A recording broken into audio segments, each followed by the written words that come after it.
নমস্কার, আমি অসীম অধিকারী। আপনাদের সামনে আমি আজকে আলোচনা করতে চলেছি লোকসভা সাধারণ নির্বাচন 2024 এর প্রিসাইডিং অফিসারের ডিক্লারেশন।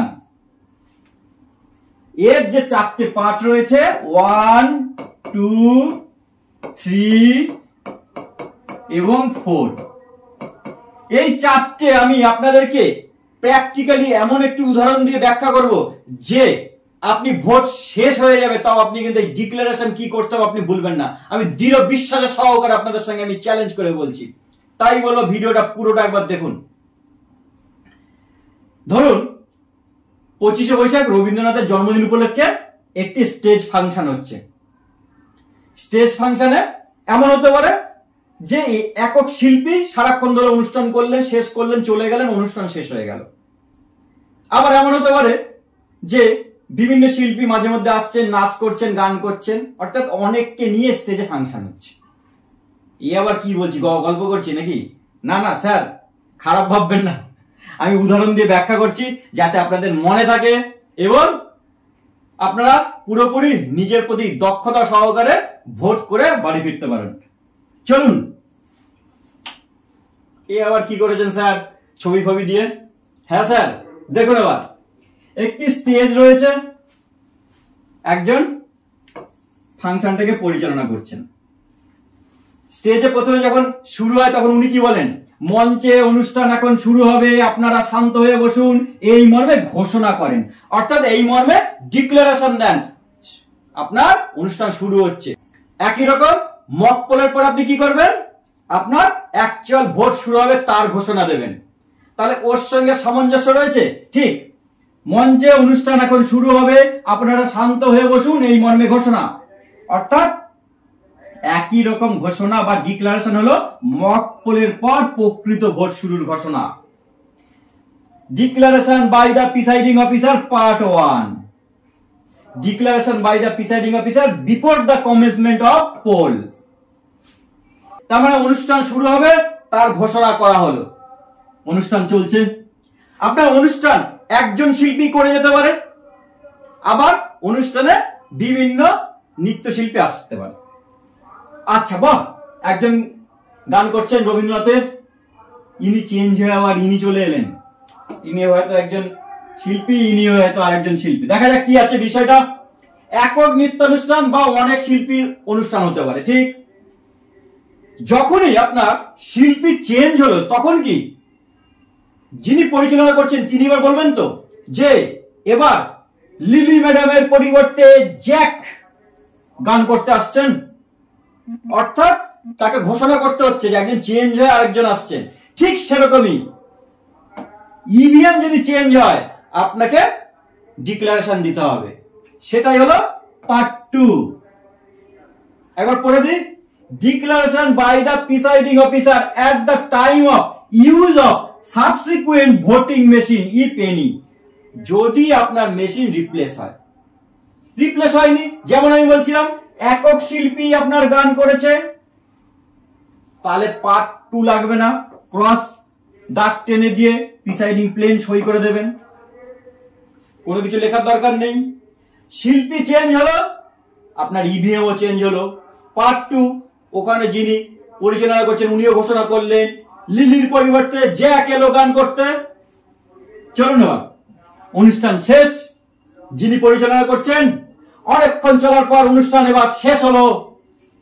ঠিক একই রকম আপনার ভোট শেষ হওয়ার পরে ক্লোজ বাটন চাপলেন বা শেষ হলো তার ঘোষণা করছেন, অর্থাৎ পোল শেষের ডিক্লারেশন দিচ্ছেন। ঠিক সেরকমই প্রকৃত ভোট এবার শেষ হলো, declaration. Declaration at end of poll. Presiding অফিসারের ডিক্লারেশন 3 হয়ে গেল। এবার অনুষ্ঠানে যিনি পরিচালনা করছেন উনি বললেন অনুষ্ঠান শেষের পর কর্তৃপক্ষ এবার আপনারা আপনাদের জিনিসপত্র মাইক বক্স যা আছে বাক্সে ভরে নিন এবং শিল্পীরা যারা হারমোনিয়াম এবং আপনাদের তবলা বার করেছেন সব বাক্স বন্দি করে নিন, এবার আপনাদের যাওয়ার পালা। ঠিক একই রকম আপনার পোল শেষ হয়ে গেছে, ইভিএম গুলি আপনি বাক্স বন্দি করেছেন, অবশ্যই তারপরে আপনাকে ডিক্লারেশন দিতে হচ্ছে। অর্থাৎ আপনার ইভিএম বাক্সবন্দি হয়ে গেছে, অ্যাড্রেস ট্যাগ লাগানো হয়ে গেছে, ডিক্লারেশন দিলেন। কি declaration? Declaration after the sealing of the voting machine. Sir আশা করি ভুলবেন না। প্রিসাইডিং অফিসারের ডিক্লারেশন 1 2 3 4। চলুন এবার ফরম্যাট গুলো একবার দেখে নিই। প্রিসাইডিং অফিসারের ডিক্লারেশন ফরম্যাট 1 কি আছে? পুরোটা পড়বেন একবার, তাহলে যদি কোনো কিছু ভুল হয়ে যায় সে ভুলটা আপনি শুধরে নিতে পারবেন। পুরোটা একবার পড়বেন, এটা অনুরোধ করি ওখানে বসেই। দেখুন এখানে সংক্ষেপে কি আছে।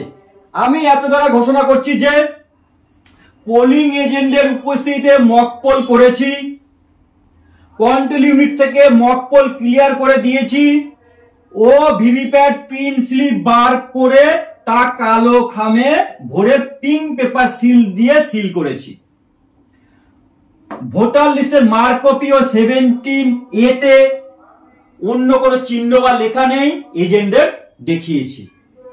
Pink paper seal, special tag, green paper seal, address ট্যাগের নাম্বার পোলিং এজেন্টদের দিয়েছি ও তাদেরকে দিয়ে সই করিয়েছি এবং নিজে সই করেছি। এটাই এখানে আছে। একবার পড়লে আপনার ভুল হবে না, যে কোনোটা ভুলে গেলেও সেটা আপনি শুধরে নিতে পারবেন। পার্ট 1। এবার যদি আপনার ইভিএম চেঞ্জ হয় তাহলে আপনার পার্ট 2 ব্যবহার হবে। দরকার নেই, চেঞ্জ হয়নি, পুরো কেটে দেবেন। এজেন্টেরও সই করাবার দরকার নেই।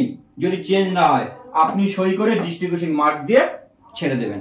এখানে ওই ফার্স্ট পার্টের মধ্যে বর্ণনা রয়েছে, সেম বর্ণনা। চেঞ্জ হলে এটা একবার পড়ে নেবেন, যদি চেঞ্জ হয় তাহলে আপনার মনে থাকবে যে আমি এটা তো ভুলে গেছি, তাহলে আমাকে এটা করে নিতে হবে। Part 3 declaration at the end of poll. কি আছে এইটুকু ডিক্লারেশনের মধ্যে?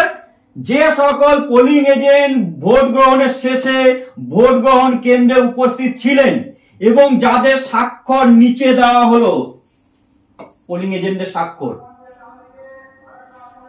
আমি তাদেরকে 1961 সালের নির্বাচন পরিচালনা নিয়মের 40NS এর 2 নম্বর ধারা অনুযায়ী 17C এর কপি দিয়েছি।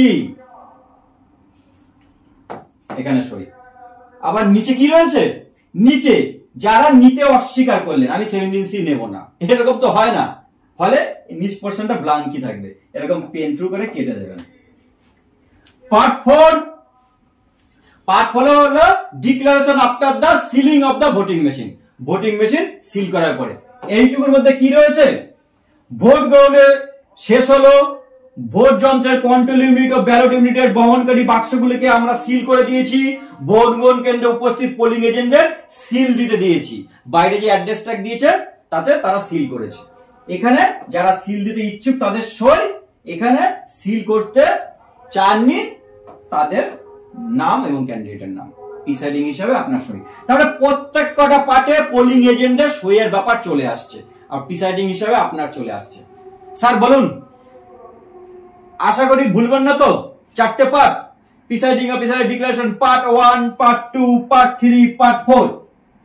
ঠান্ডা মাথায় ভোট করে, সুষ্ঠুভাবে ভোট করে বাড়ি ফিরুন, এইটুকু প্রত্যাশা আমিও রাখি। সবাই ভালো থাকবেন। নমস্কার, ধন্যবাদ।